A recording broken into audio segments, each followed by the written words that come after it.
for the Uzoegbo Chekwube Uzoegbo. Yeah.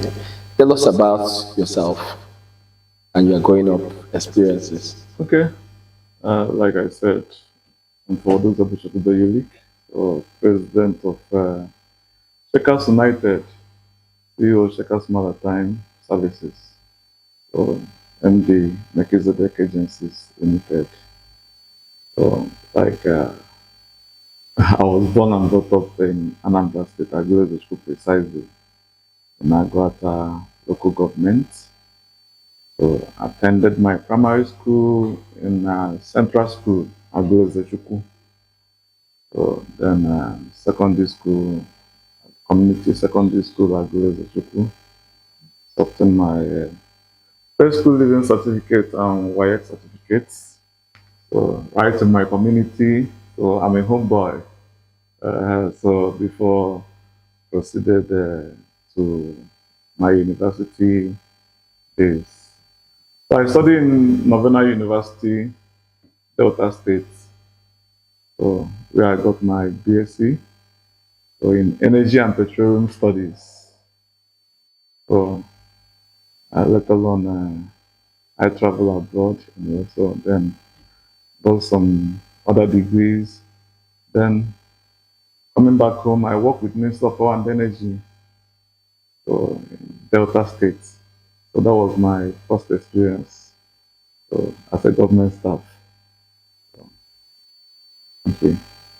Wow, you are from Anambra State. How do you get to work in the government of Delta State? I do tell people around so that I am the one that always creates history. So I'm breaking histories. You understand? So it's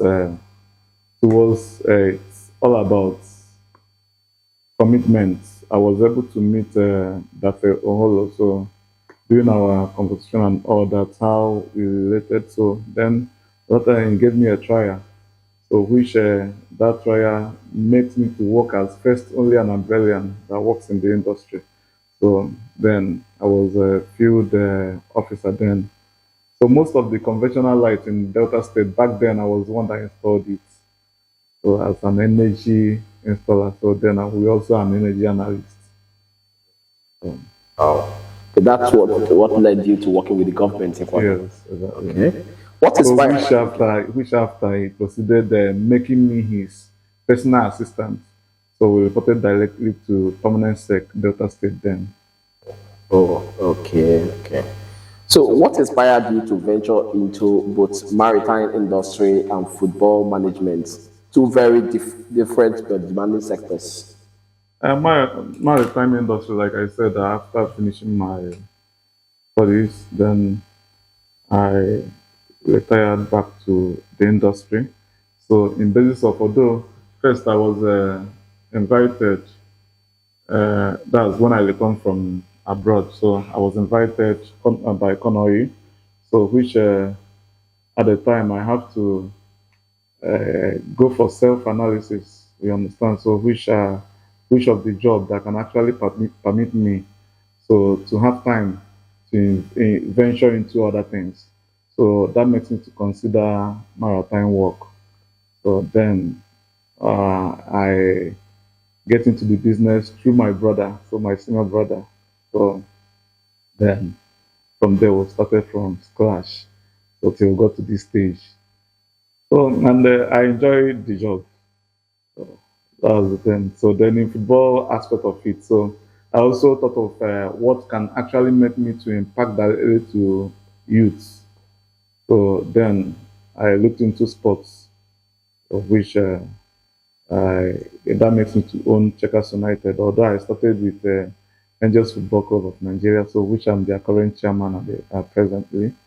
So then from there, so I have this mindset of this because Angels Football Club of Nigeria, so they basically a local league and all that. So why I have the mindset is seeding the locality of the game. So, then that makes me to invent or maybe start up Chekas United. So Then from there, so building players, nurturing careers, so then giving them a platform to exhibit their talents. So then unleashing the goal towards Nigeria, show of Nigeria and Europe, so and other countries. So that's that. So, which of these two ventures are more tasking? If you ask me, so different ventures, different requirements. You get me? So the two of it are demanding. You understand? So the two side of it are time demanding, financially demanding. You understand? So, but I believe through my clearing industry, so I was able to finance football. So because football is also highly demanding. So due to it's something that maybe it's an investment that you don't actually see the fruit immediately, but rather it's part of human investment. So it allow you to grow, so it allow you to get to maturity stage. So whereby some other bigger club will be demanding for your players. Then from there you'll be able to have a return on investment. Okay. So, how has it been going? It has been moving. We thank God it has been moving well. So based on the development so far, so we're one of the best in Lagos as it stands. So because we've made mention of Chekas here in Lagos and some other places. So then we've been able to capture so many places in Nigeria. So even getting to Abuja, so NFF made mention of Chekas is well notable club. So we've been doing excellently well. What personal values guide you in managing both a football club and a maritime business? Anyway, discipline. So time factors, so, like being able to manage your time properly. You get me? So like when we are in school, so there is one course we read then, so time management. So being able to maybe combine activities effectively without allowing one to affect the other. And so that has helped me so far. I've been able to manage my time effectively. So knowing some level of time to be allocated in my own industry here. So then in some other cases, there are some also in football sector that requires your presence. So which you have to manage the two effectively so one will not affect the other. So it's knowing how to manage your time effectively. What leadership lessons from the maritime sector have helped you in managing your football club? In terms of leadership, so like uh, through the MD of our mother company, so which is Anzel. So uh, he has been the chairman of he was the chairman of Nagaf. So and now one of the trustee member of CRFN. So through those inspirations, so we've been able to learn effective leadership. You understand? So then, which while doing the elections, so I was fully engaged as the coordinator. You understand? So the planning and everything was saddled on me. So which I handled that effectively. So and we came out victoriously. So then on that note, just from birth I have been a leader. So right from I have been a mover. You get me? So right from my childhood, so getting to my primary school days, secondary school days, I have been a mover. So during my university days, I was Igbo of the Igbo land and the president of NFCS. Imagine combining culture and church. So sometimes they do ask me, so are you a traditionalist or a Christian? So, but in all of that, it all depends on how you understand things and how you want to fashion it. You get me? So some people believe why you are doing this, you're not supposed to do this. So, but and sometimes also, some people ask, how do I actually manage to combine it with my studies? So, which still falls down on that time management. So most of the time I use nights back then in school, so to load myself and reload myself. Wow. So so and I came out with 2-1 as second class upper. So with 4 point something Wow. GPA. That's So commendable. thank you. So, how do you build winning teams both on the pitch and in the boardroom? Okay. getting a team to win a match in and outside the pitch. First of all, so you have to culture them. So number one is never to give up because starting from maybe eventually you start a match, then unfortunately you are coming from down. So then that spirit of never to give up, you understand? So we actually propel you, make you to fight more, knowing too well that you can actually get your track back. So like a number of matches, sometimes if we are on a draw, so before the second half begins, so there are some inspiring words that I usually tell my team so that ignite that fire in them, so that make them set them up for victory. So I'm mostly outside the pitch. Uh, Unity makes us to stand firm. So then, at least knowing too well, most of the time we call a team, so without behaving like a team. So then behaving as an individual. So because there is different from individual performance and team performance. So you can actually get a winning both in and outside the pitch as a team. So that as an individual player, so it's quite difficult. What has been the most challenging decision you've had to make in either business? Definitely. So the most challenging decisions, both in business and even in football, so it's investing your money. You get me? So more especially if it comes to business, there are some you have to, and most which though it's part of business, you have to stake before you can be able to expect return. So in some industrialists, we always want external individuals like clients to always pay up their funds so before carrying out their duty. But what makes us different in most especially the working aspect, the clearing sector. So is most of the time we use almost all of we almost fund every of the process, then expecting a return from clients. So then even it comes to the football aspect of it, so it's still fund. So because there are some teams, most teams are expecting players to bring money if there is any form of deal. So our own is quite different. So that we nurture, we groom, and we fund. You get me? So which is most difficult decision a man can actually make? So Yes. investing his own resources, investing his time, establishing and grooming. So without expecting anything at that moment until when God says so. You get me? So because human investment is just like just It's empowerment.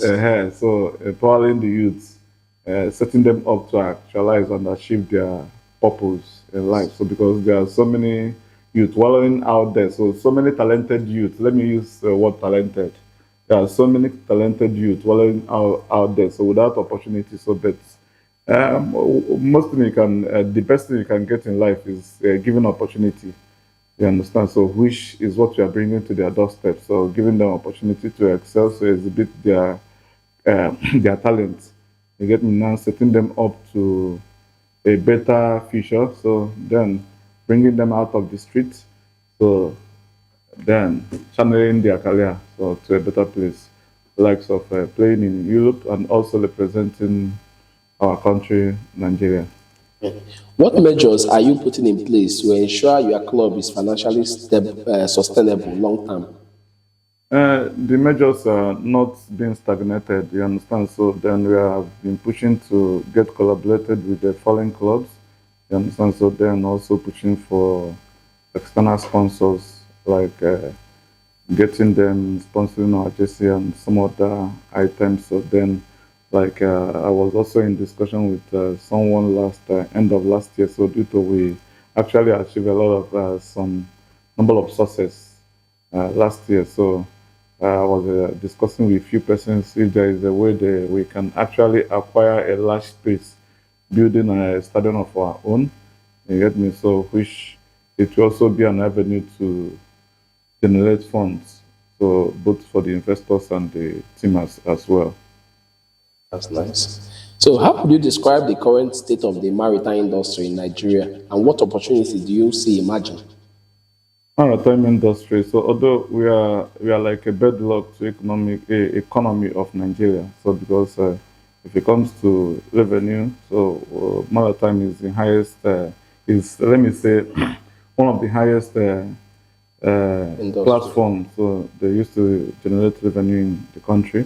So they have been working effectively. So in, customs, they have been enhancing the system, so advancing the system to a level that is you can sit at comfort of your office, then reaching out and operating uh, harmlessly and stress-free job. So there, in some situations, we are in a country that is facing a lot of challenges.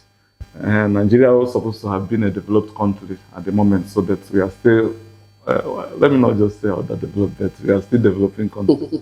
You understand? Yes. So, which I believe, from all indications, things will get better when we have a right channel of purpose.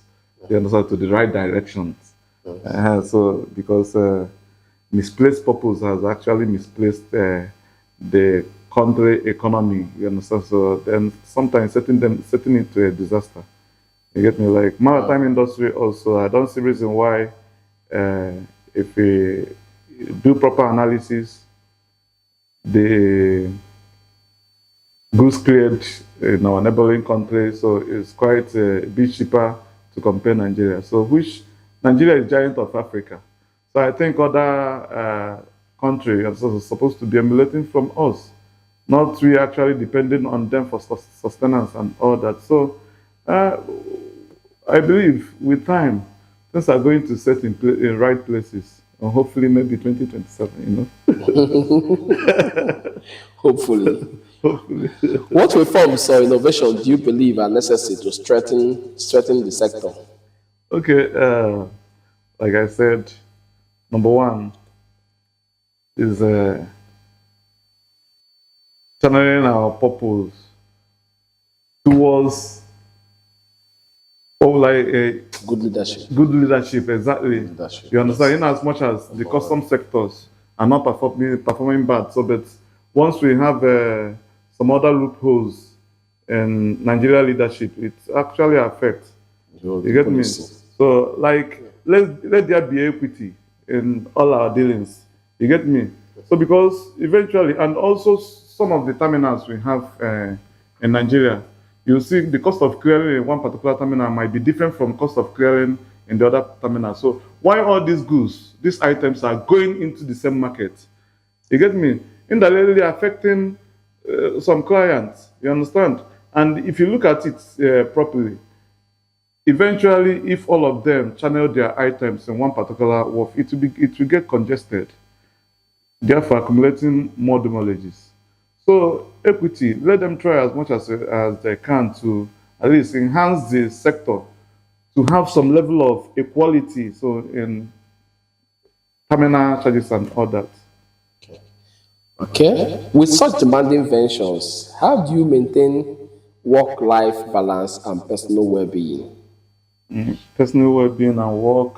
So anyway, I always have this idea that most of the time people believe uh, God first, then work follow, God first, family follows. So then some situation I have a contrary opinion on that aspect. So God first, then work and family. You get me? So because I believe with this work and family, without you working hard, you might not actually stabilize the love you have for your family, and your family might not also stand strong. So why putting effort in your jobs and all that? Family will always understand. You get me? And most especially when you have people, when from beginning, when you're married to a woman that understand your pattern of work. Very important. What impact do you hope your investment in sports and maritime will have on future generations? Already the impact is being felt. So that's as a generational thinkers, we believe reason why we are pushing hard. Even sometimes when you fail, you never stop. You get me? So because we believe without trial there will be no triumphant, and you must actually try before you can be able to break evens.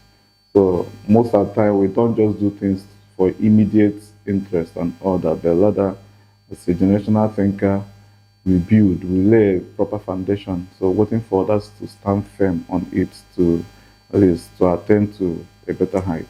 Yeah. If you were to define your legacy in one sentence across business and football, what would it be? A trailblazer. Give us an insight into your family. My family were a lovely home indeed. So we're it's a family that built in love and understanding. You get me right from the time I got married to my wife. I later understand the mode of my business.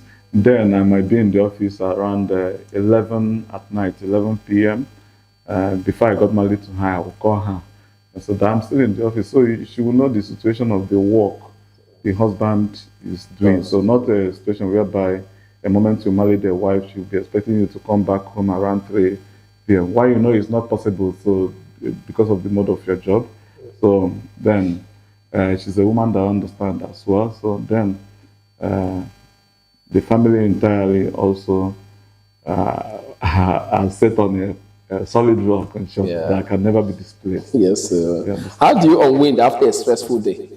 I play table tennis online. So after today's job now, maybe mostly Fridays.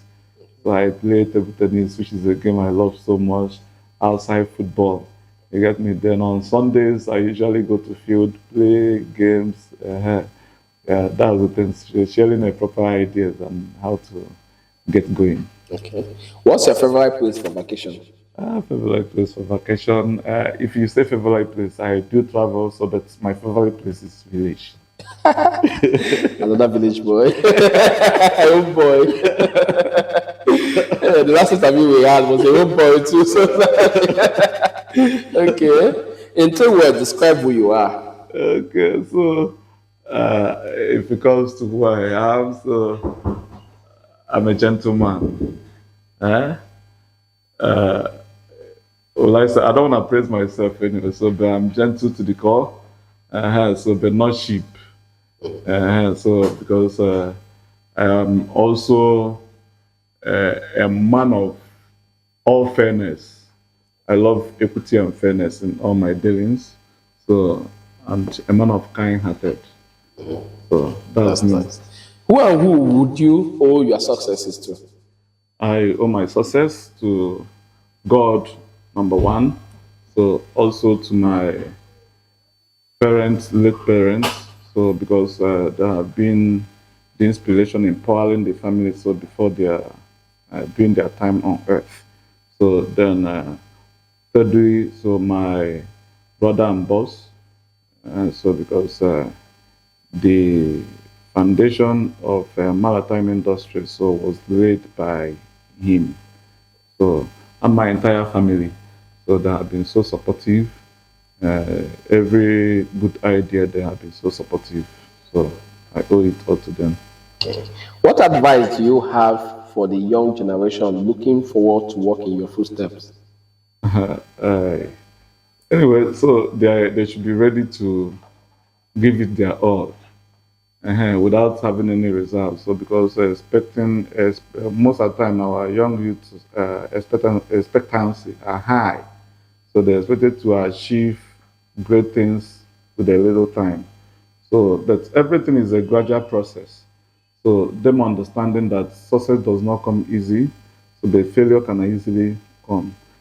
So standing anywhere they are, so whatever you are doing, there is no life is not a bed of roses, but rather with diligence in all you are doing. So definitely it will materialize and get you to a better height. So being diligent in all they are doing, so being truthful, then removing eyes from what others has achieved. You get me? So but rather looking into the steps they have passed to achieve that. So not capturing their success without minding the The process. process. So that's what is leading our youth to so many things today. So just capturing people's success without noticing what they have gone through before getting to that stage. True. Could you share with us here? Okay. Coming to the fact that you've been a political aide in Delta State, can you share with us your political ambition and what you hope to achieve in the political space? Anyway, like I usually tell people, I'm not a politician, so that does not actually drive me out of political sphere. You understand? So I'm ABGA stakeholder. So then one of the pillar of ABGA in Aguata, Anambra State. So we've been investing in politics, but reason why most of the time I do say I'm not a politician is the way they play politics is quite different way from the way I understand it. You get me? So uh, political beings are believing that it must come by force. So and that reason why if you look at what I've been into, you understand, I get a diverse idea of how to handle things in a different ways. You get me? So which I do advise politicians should get what they are doing, not using politics as a work and do politics. You see, like Alex Oti, Governor Alex Oti, you understand? You see his what he's doing in Abia State. Like our governor, Professor Charles Chukwuma Soludo, is also doing performing excellently well in Anambra State. You understand? So these are the people that have actually that had a life history. You understand how they grew, how they become whom they are. So before getting into politics. So, but from birth, you see a secondary school student, so they begin to do politics without venturing into any other thing. Then, a moment when you are dragging for power, they could not achieve that. That's when you see them getting it by force. So, the politics should be played differently. So, I've been so supportive to ABGA government, and with ABGA, Anambra has gotten to a height that I think in all Nigerians we should be the best state at the moment. So then, hopefully, if leadership called tomorrow, we cannot reject. So we'll always make ourselves available to serve. Okay, okay. How would you assess the current political landscape in Nigeria and what impact do you believe it has had so far? Uh, Politically, we've been down. So Nigeria, so many people have lost hope and voting, because we believe vote doesn't count.